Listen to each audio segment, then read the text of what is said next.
Good morning and welcome back to chapter 4 of Harry Potter and the Chamber of Secrets. This chapter is called At Flourish and Bots. Life at the Burrow was different as possible from life on Privet Drive.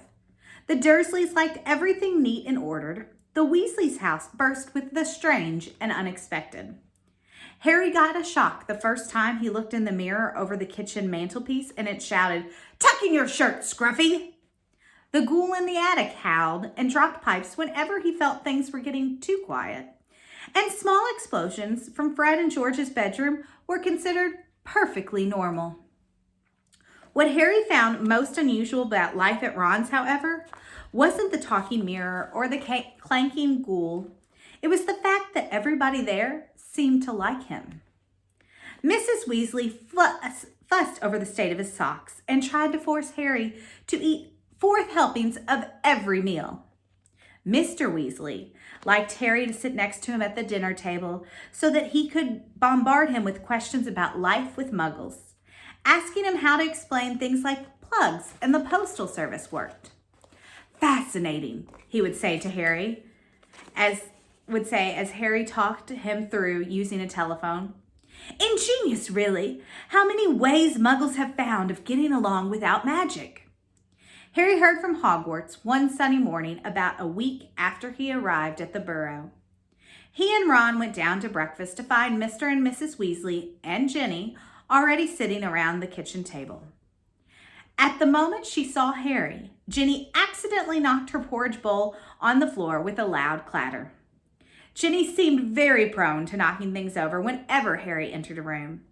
She dived under the table to retrieve the bowl and emerged with her face glowing like the setting sun. Pretending he hadn't noticed, Harry sat down and took the toast Mrs. Weasley offered him. "Letters from school," said Mr. Weasley, passing Harry and Ron identical envelopes of yellowish parchment addressed in green ink. "Dumbledore already knows you're here, Harry. Doesn't miss a trick, that man. You two have got him too," he added, as Fred and George ambled in, still in their pajamas. For a few minutes there was silence as they all read their letters. Harry's told him to catch the Hogwarts Express, as usual, from King's Crossing on September the 1st. There was also a list of new books he'd need for the coming school year. Second-year students will require the Standard Book of Spells, Grade 2. Break with a Banshee by Gilderoy Lockhart. Gadding with Ghouls by Gilderoy Lockhart. Holidays with Hags by Gilderoy Lockhart. Travels with Trolls by Gilderoy Lockhart. Voyages with Vampires by Gilderoy Lockhart. Wanderings with Werewolves by Gilderoy Lockhart. Year with the Yeti by Gilderoy Lockhart. Fred, who had finished his own list, peered over at Harry's. "You've been told to get all of Lockhart's books too," he said. "The new Defense Against the Dark Arts teacher must be a fan. Bet it's a witch." At that point, Fred caught his mother's eyes and quickly busied himself with the marmalade. "That lot won't come cheap," said George, with a quick look at his parents. "Lockhart's books are really expensive." "Well, we'll manage," said Miss Weasley, but she looked worried. "I expect we'll all be able to pick up a lot of Ginny's things secondhand." "Oh, are you starting Hogwarts this year?" Harry asked Ginny. She nodded, blushing to the roots of her flaming hair, and put her elbow in the butter dish. Fortunately, no one saw this except for Harry. Because just then, Ron's older brother Percy walked in. He was already dressed, his Hogwarts perfect badge pinned to his sweater vest. "Morning, all," said Percy briskly. "Lovely day." He sat down in the only remaining chair, but leapt up again almost immediately, pulling from underneath him a molting gray feather duster. At least that's what Harry thought it was, until he saw that it was breathing. "Errol," said Ron, taking the limp owl from Percy and extracting a letter from under its wing. "Finally, he's got Hermione's answer. I wrote to her saying we were going to try and rescue you from the Dursleys." He carried Errol to a perch just inside the back door and tried to stand him up on it. But Errol flopped straight off again, so Ron lay him on the draining board instead, muttering, "Pathetic." Then he ripped open Hermione's letter and read it out loud. "Dear Ron, and Harry if you're there, I hope everything went all right and that Harry is okay, and that you didn't do anything illegal to get him out, Ron, because that would get Harry into trouble too. I've been really worried, and if Harry is all right, will you please let me know at once? But perhaps it would be better if you used a different owl, because I think another delivery might finish yours off. I'm very busy with schoolwork, of course." "How can she be?" said Ron in horror. "We're on vacation. And we're going to London next Wednesday to buy my new books. Why don't we meet in Diagon Alley? Let me know what's happening as soon as you can. Love from Hermione." "Well, that fits in nicely. We can go and get all your things then too," said Mrs. Weasley, starting to clear the table. "What are you all up to today?" Harry, Ron, Fred, and George were planning to go up the hill to a small paddock that the Weasleys owned. It was surrounded by trees that blocked it from view of the village below, meaning that they could practice Quidditch there, as long as they didn't fly too high. They couldn't use real Quidditch balls, which would have been hard to explain if they had escaped or flown away over the village. Instead, they threw apples from one another to catch. They took turns riding Harry's Nimbus 2000, which was easily the best broom. Ron's old shooting star was often outstripped by passing butterflies. 5 minutes later, they were marching up the hill, broomsticks over their shoulders. They asked Percy if he wanted to join them, but he had said he was busy. Harry had only seen Percy at mealtimes so far. He stayed shut in his room the rest of the time. "Wish I knew what he was up to," said Fred, frowning. "He's not himself. His exam results came the day before you did, 12 owls, and he hardly gloated at all." "Ordinary wizarding levels," George explained, seeing Harry's puzzled look. "Bill got 12 too. If we're not careful, we'll have another head boy in the family. I don't think I could stand the shame." Bill was the oldest Weasley brother. He and the next brother, Charlie, had already left Hogwarts. Harry had never met either of them, but knew that Charlie was in Romania studying dragons, and Bill was in Europe working for the Wizards' Bank Gringotts. "Don't know how Mom and Dad are going to afford all our school stuff this year," said George after a while. 5 sets of Lockhart's books, and Ginny needs robes and a wand and everything." Harry said nothing. He felt a bit awkward. Stored in the underground vault at Gringotts in London was a small fortune that his parents had left him. Of course, it was only in the wizarding world that he had money.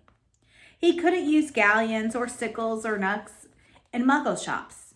He had never mentioned his Gringotts bank account to the Dursleys. He didn't think their horror of anything connected with magic would stretch to a large pile of gold. Mrs. Weasley woke him up all early the following Wednesday. After a quick 6 bacon sandwiches each, they pulled on their coats, and Mrs. Weasley took a flower pot off the kitchen mantelpiece and peered inside. "We're running low, Arthur," she sighed. "We'll have to buy some more today." "Ah, well, guest first. After you, Harry dear." And she offered him the flower pot. Harry stared at them all watching him. "Well, what am I supposed to do?" he stammered. "He's never traveled by Floo powder," said Ron suddenly. "Sorry, Harry, I forgot." "Never?" said Mr. Weasley. "But how did you get to Diagon Alley to buy your things last year?" "I went on the underground." "Really?" said Mr. Weasley eagerly. "Were there escapators? How exactly?" "Not now, Arthur," said Miss Weasley. "Floo powder's a lot quicker, dear. But goodness me, if you never used it before." "He'll be all right, Mom," said Fred. "Harry, watch us first." He took a pinch of the glittering powder out of the flower pot, stepped up to the fire, and threw the powder into the flames. With a roar, the fire turned emerald green and rose higher than Fred, who stepped right into it and shouted, "Diagon Alley!" and vanished. "You must speak clearly," Mrs. Weasley told Harry, as George dipped his hand into the flower pot, "and be sure to get out at the right grate." "The right what?" said Harry nervously, as the fire roared and whipped George out of sight too. "Well, there are an awful lot of wizard fires to choose from, you know, but as long as you've spoken clearly." "He'll be fine. Molly, don't fuss," said Mr. Weasley, helping himself to the Floo powder. "But dear, if he got lost, how would we ever explain to his aunt and uncle?" "They wouldn't mind," Harry reassured her. "Dudley would think it was a brilliant joke if I got lost up a chimney. Don't worry about that." "Well, all right. You go after Arthur," said Mrs. Weasley. "Now, when you get into the fire, say where you're going. And keep your elbows tucked in," Ron advised. "And shut your eyes," said Miss Weasley. "The soot." "Don't fidget," said Ron, "or you might well fall out of the wrong fireplace. But don't panic and get out too early. Wait until you see Fred and George." Trying hard to bear all of this in mind, Harry took a pinch of Floo powder and walked to the edge of the fire. He took a deep breath, scattered the powder into the flames, and stepped forward. The fire felt like a warm breeze. He opened his mouth and immediately swallowed a lot of hot ash. "Diagon Alley?" he coughed. It felt as though he were being sucked down a giant drain. He seemed to be spinning very fast. The roaring in his ears was deafening. He tried to keep his eyes open, but the whirl of green flames made him feel sick. Something hard knocked his elbow, and he tucked it in tightly, still spinning and spinning. Now it felt as though cold hands were slapping his face. Squinting through his glasses, he saw a blurred stream of fireplaces and snatched glimpses of rooms beyond. His bacon sandwiches were churning inside of him. He closed his eyes again, wishing it would stop, and then he fell, face forward, onto the cold stone and felt the bridge of his glasses snap. Dizzy and bruised, covered in soot, he got gingerly to his feet, holding his broken glasses up to his eyes. He was quite alone, but where was he? He had no idea. All he could tell was that he was standing in the stone fireplace of what looked like a large, dimly lit wizard shop. But nothing in here was ever likely to be on a Hogwarts school list. A glass case nearby held a withered hand on a cushion, a blood-stained pack of cards, and a staring eyeglass. Evil-looking masks stared down from the walls. An assortment of human bones lay upon the counter, and rusty spiked instruments hung from the ceiling. Even worse, the dark, narrow street Harry could see through the dusty window shop was definitely not Diagon Alley. The sooner he got out of here, the better. Nose still stinging where it had hit the hearth, Harry made his way swiftly and silently towards the door. But before he got halfway toward it, two people appeared on the other side of the glass.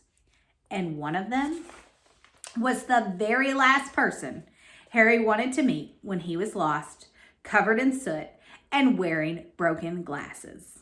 Draco Malfoy. Harry looked quickly around and spotted a large black cabinet to his left. He shot inside and pulled the door closed, leaving a small crack to peer through. Seconds later, a bell clanged, and Malfoy stepped into the shop. The man who followed could only be Draco's father. He had the same pale, pointed face and identical cold gray eyes. Mr. Malfoy crossed the shop, looking lazily at the items on display, and rang a bell on the counter, before turning to his son and saying, "Touch nothing, Draco." Malfoy, who had reached for the glass eye, said, "I thought you were going to buy me a present." "I said I would buy you a racing broom," said his father. drumming his fingers on the counter. What's the good of that if I'm not on the house team? Said Malfoy, looking sulky and bad-tempered. Harry Potter got a Nimbus 2000 last year. Special permission from Dumbledore so he could play for Gryffindor. He's not even that good. It's because he's famous. Famous for having that stupid scar on his forehead. Malfoy bent down to examine a shelf full of skulls. Everyone thinks he's so smart. Wonderful Potter with his scar and his broomstick. You have told me this at least a dozen times already, said Mr. Malfoy, with quelling look at his son. And I would remind you that it is not pertinent to appear less than fond of Harry Potter. Not when most of our kind regard him as the hero who made the Dark Lord disappear. Ah, Mr. Borgin. A stooping man had appeared behind the counter, smoothing his greasy hair back from his face. Mr. Malfoy, what a pleasure to see you again, said Mr. Borgin, in a voice as oily as his hair. Delighted, and young Master Malfoy too. Charmed. How may I be of assistance? I must show you, just in today and very reasonably priced. I'm not buying today, Mr. Borgin, but selling, said Mr. Malfoy. Selling? The smile faded slightly from Mr. Borgin's face. You have heard, of course, that the Ministry is conducting more raids, said Mr. Malfoy, taking a roll of parchment from the inside pocket and unraveling it for Mr. Borgin to read. I have a few items at home that might embarrass me if the Ministry were to call. Mr. Borgin fixed a pair of pince nez on his nose and looked down at the list. The Ministry wouldn't presume to trouble you, sir, surely. Mr. Malfoy's lip curled. I have not been visited yet, but the name Malfoy still commands a certain respect. Yet the Ministry grows ever more meddlesome. There are rumors about a new Muggle Protection Act. No doubt that flea-bitten, muggle-loving fool Arthur Weasley is behind it. Harry felt a hot surge of anger. And as you see, certain of these poisons might make it appear. I understand, sir. Of course, said Mr. Borgin. Let me see. Can I have that? Can I have that? Interrupted Draco, pointing at the withered hand on its cushion. Ah, the hand of glory, said Mr. Borgin, abandoning Mr. Malfoy's list and scurrying over to Draco. Insert a candle and it gives light only to the holder. Best friend of thieves and plunderers, your son has fine taste, sir. I hope my son will amount to more than a thief or a plunderer, Borgin, said Mr. Malfoy coldly, and Mr. Borgin said quickly, No offense, sir. No offense meant. Though if his grades don't pick up, said Mr. Malfoy, more coldly still, that may be indeed all he is fit for.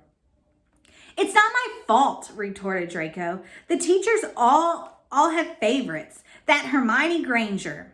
I would have thought you'd been ashamed of that girl. Of no wizard family, beats you in every exam, snapped Mr. Malfoy. Ha, said Harry under his breath, pleased to see Draco looking both abashed and angry. It's the same all over, said Mr. Borgin in his oily voice. Wizard blood is counting for less everywhere. Not with me, said Mr. Malfoy, his long nostrils flaring. No, sir, not with me, sir, said Mr. Borgin with a deep bow. In that case, perhaps we can return to my list, said Mr. Malfoy shortly. I am in something of a hurry, Borgin. I have important business elsewhere today. They started to haggle. Harry watched nervously as Draco drew nearer and nearer to his hiding place, examining objects for sale. Draco paused to examine a long coil of hangman's rope and to read, smirking. The card popped on a magnificent necklace of opals. Caution, do not touch. Cursed. Has claimed the lives of 19 Muggle owners to date. Draco turned away and saw the cabinet right in front of him. He walked forward. He stretched out his hand for the handle. "Done," said Mr. Malfoy at the counter. "Come, Draco." Harry wiped his forehead on his sleeve as Draco turned away. "Good to see you, Mr. Borgin. I'll expect you at the manor tomorrow to pick up the goods." The moment the door had closed, Mr. Borgin dropped his oily manner. "Good day yourself, Mr. Malfoy. And if the stories are true, you haven't sold me half of what's hidden in your manor." Muttering darkly, Mr. Borgin disappeared into a back room. Harry waited for a minute in case he came back, then quickly as he could, slipped out of the cabinet, past the glass cases, and out the front door of the shop.